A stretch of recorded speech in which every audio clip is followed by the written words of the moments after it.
Hello, ladies. Thank you for joining my channel. Hello, ladies. Thanks for joining me today. We have an exciting story to look at today. It's an important one and probably a very familiar one to you, but don't let that familiarity bug bite you. Let's look at it like we haven't even heard of it before and just mine from it all we can.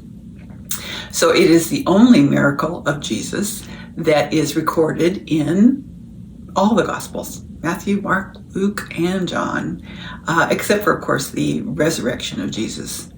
That's in all of them. But this is an important event, and that's the feeding of the 5,000. And there's just many layers to it. We can dive a lot deeper than we'll have the time to do today.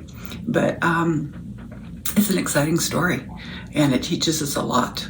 And of course, I think the number one thing that we would always get from it, and any of Jesus's miracles, is that it proves that he is who he said he was, the Son of God, the Messiah. And I can remember teaching this to little people, to preschoolers, and that's, of course, what we look at, that God is proving who he is by these miracles that he is able to perform. But let's go deeper. Let's look at some context. In Matthew, the 14th chapter, we learn that John the Baptist was just beheaded. I talked about that in our last video about John the Baptist and things we can learn from him. But starting in Matthew 14, it tells us that when Jesus heard these things, meaning when he'd heard about his cousin being cruelly, senselessly murdered, how awful that must have been for him. He was God, 100% God, but he was also 100% human, having human emotions. And we know from the lesson last week what Jesus thought of John, how much he loved him and how much he cared about him, and how senseless his death was for a rash oath by a drunken king, and he ends up losing his life in such a horrible way. So Jesus is grieving. Let's start in Mark 6. We're going to learn another context of what's happening in this story. So we have Jesus grieving. He decides to get in a boat and go off by himself to regroup. There's also a context of what's happening to the apostles at this time. And in Mark 6, and starting in verse 30, the apostles returned to Jesus and told him all that they had done and taught.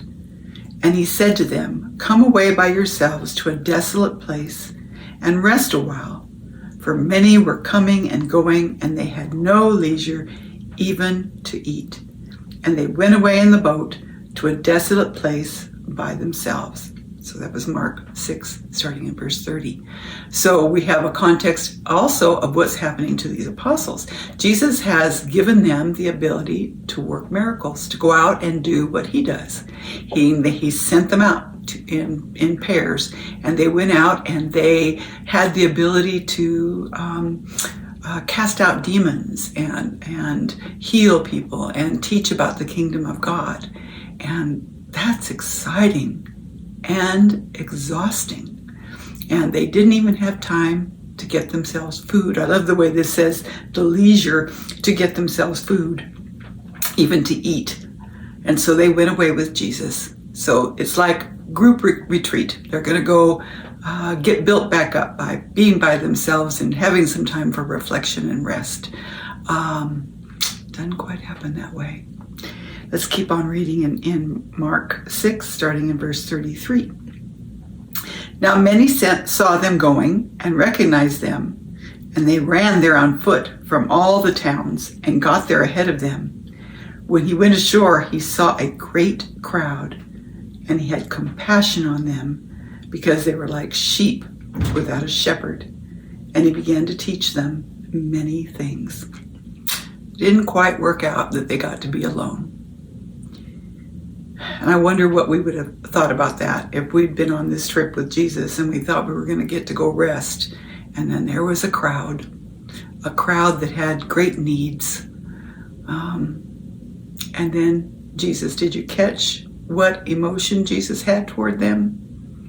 Compassion. That word compassion literally, well, it comes from words that tell us to feel or to suffer together or to suffer with.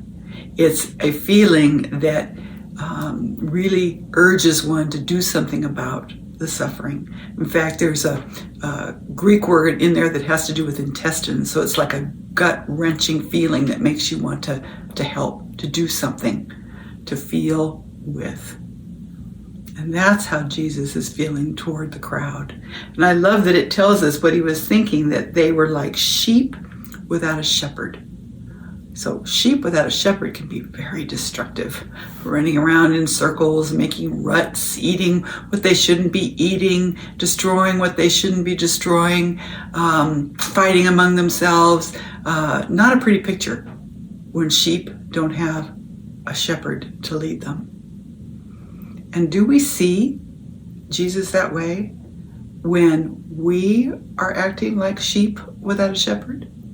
When we're giving into temptations, when we've got addictions, when we've got problems with other people, problems being loving and kind and selfless? No, we're being the opposite. And I know I'm talking to people who know what I'm saying, because we fall short. And sometimes we are running around like sheep without a shepherd. And Jesus is just disgusted with us when we do that, right? Isn't that what we think? That's not what it says. It says he has compassion. Oh, we need to see him that way. It changes everything about Christianity when we see God for who he is. I think nothing could show us that more than the cross. And even the words of Jesus on the cross. Father, forgive them, for they know not what they do. Here he's being tortured, he's been spit on, he's been scourged within inches of his life, he's been made fun of, he's been put on a cruel cross, suffering kind of pain that you and I can't even imagine, and becoming sin for the whole world. I don't even know what to say to that. The sinless, perfect man becoming sin on our behalf, taking our sin away, giving us his righteousness. That's compassion. That's compassion for people who do not deserve it.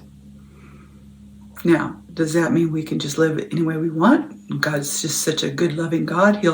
He'll forgive us for anything we're doing wrong, and we can just live for self? And no. Let me read what Jesus said about the city of Jerusalem. In Matthew 23, it says, "How often have I desired to gather your children together like a hen gathers her brood under her wings, but you were unwilling." As compassionate as Jesus is, he still values our free will. And if we're unwilling to come to him, we're going to be unwilling to receive the blessings he wants to give us.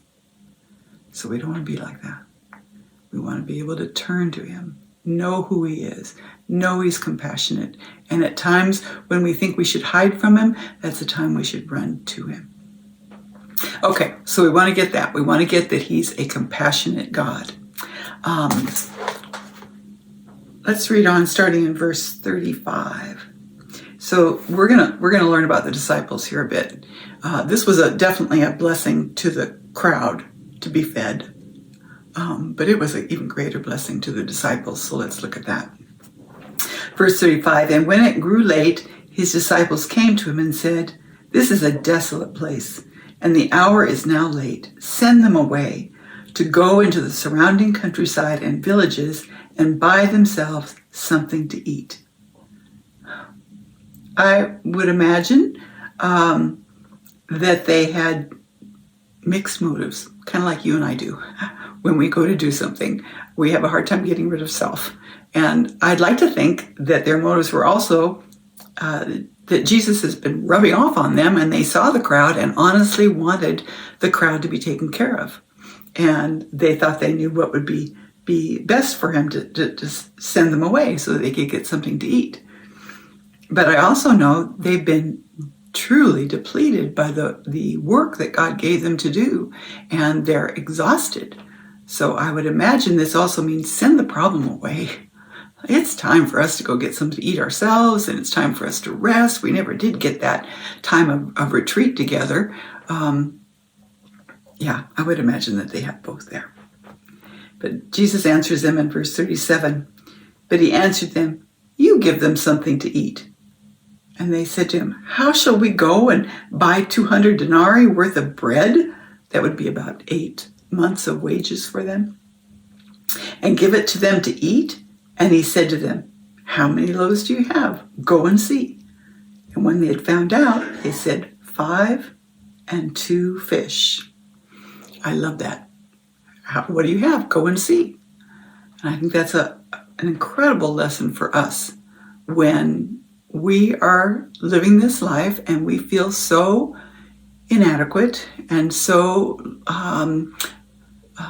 we just don't know what we're doing or how to accomplish. We see problems and we know that we're unable to fix it.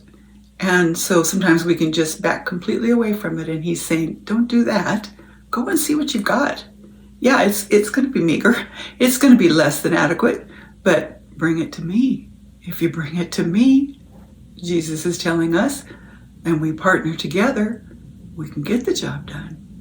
And so go and see what you have. Instead of thinking, and I relate to this very much, that I'm not enough, I don't have enough. Who am I to do a YouTube channel talking about God? But God has enough. We are enough with God. We are enough with God. We need to let that sink in. He tells us that with him, we are able to do exceedingly abundantly beyond all that he's asked or promised. That's what God's able to do through us. Remember from our study on John 15, we are able to produce good fruit if we're connected to the vine where that source is. I love 2 Corinthians 9, 8 through 11. I'm going to read that now, talking about giving. And he says, "And God is able to make all grace abound to you, so having all sufficiency in all things at all times, you may abound in every good work. As it is written, he has distributed freely, he has given to the poor, his righteousness endures forever. He who supplies seed to the sower and bread for food will supply and multiply your seed for sowing and increase the harvest of your righteousness." Oh, isn't that beautiful?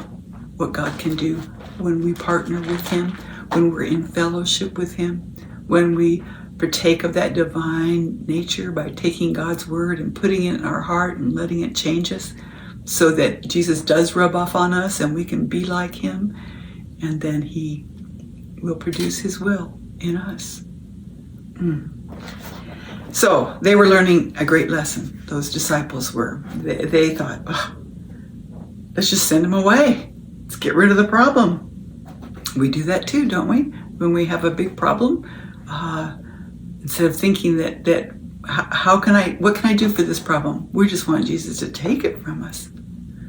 So if you have a pressing need like this multitude, and you've asked him to take it away, maybe it's a problem in a marriage, or a problem with a child, or a problem with another relationship, or financial problems, or health problems, or you name it. And God says, no. What have you got? Go and see. Then you have enough. If he doesn't take it from you, and you are earnestly wanting his help and looking for his help, he's saying, you've got enough. Use what you've got, and God will multiply your bread and your fishes. I love that. God does the multiplying. Verse 39, back on Mark 6. Then he commanded them all to sit down in groups on the green grass. They didn't have to stand. This wasn't going to be a quick, here, have a bite. This was going to be a feast. You sit down together in groups of about 50. So they sat down by hundreds and fifties, and taking the 5 loaves and the 2 fish, he looked up to heaven and said a blessing and broke the loaves and gave them to the disciples to set before the people. And he divided the 2 fish among them all, and they all ate and were satisfied. And they took up 12 baskets full of broken pieces of the fish. And those who ate the loaves were about 5,000 men. You remember the Jewish way of counting was just to count the men. I know, very sexist, but that was the society that they were in. But this could have been a crowd of 15,000 with men and children, maybe more. And Jesus fed them all. I like trying to picture what that was like. Did Jesus just keep breaking and breaking and breaking and filling baskets? And I don't know. But he got it all out there to them. And they ate all they wanted.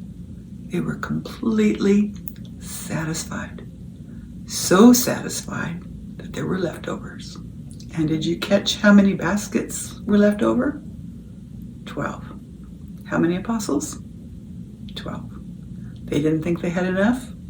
They're going to go home with way more because they didn't bring anything. That loaf and fish was from a little boy that they found, the 5 loaves and the 2 fish. And remember, that was a little boy's lunch. So we're not talking about 5 big loaves like we have here that can feed a lot of people, or 2 big fish. It's probably dried, salted fishes that were not very big. It was a little boy's lunch.